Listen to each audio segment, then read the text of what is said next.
Mr. Chairman, I simply want to implore you and your Democratic colleagues to reconsider the policies that you've been pursuing. On the one hand, you want to mandate not only electric cars, but industrial scale backup batteries for wind and solar farms, all in the name of saving the planet. Yet on the other hand, you want to radically restrict mining, also in the name of saving the planet. Well, you can't do both.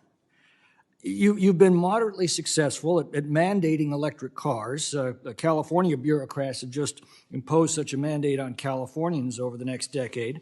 About 3% of vehicle sales are now electric, so congratulations, only 97% more to go. And we don't need to get into a discussion today about where you think the electricity for your electric cars is going to come from. About 80% of our electricity still comes from the very fossil fuels that you're waging war against, and you're creating devastating shortages by doing that. We'll save that for another day. But let's just look at the mining requirements.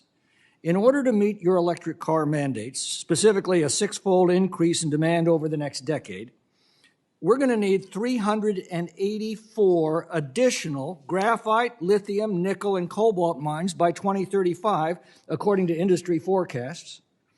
Expensive recycling mandates will only reduce this number to 336 new mines that we're going to need.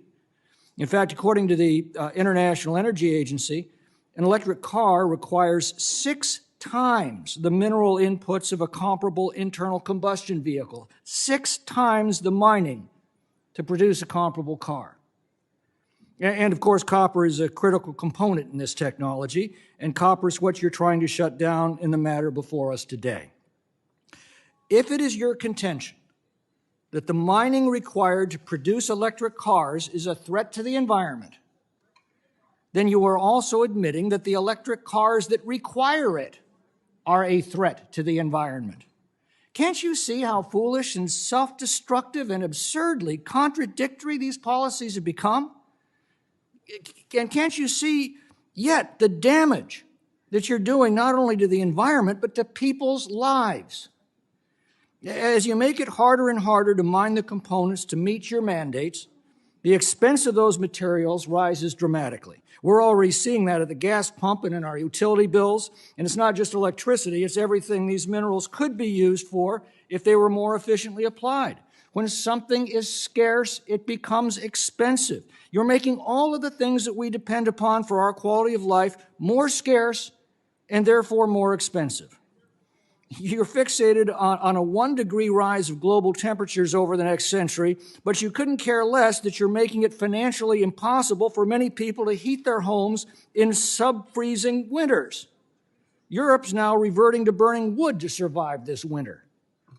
This is not going to end well for humanity, and it's not going to end well for your party as more and more people connect the dots between your policies and the conditions that they're now suffering. You need to stop this. The resolution before us will at least shed some light on the inexplicably absurd decision that your administration made to unilaterally thwart a bipartisan legislative act and to impede one of the most important copper mines in America.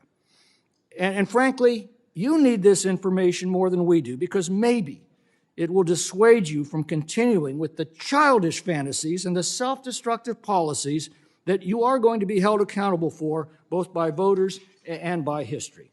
I yield back.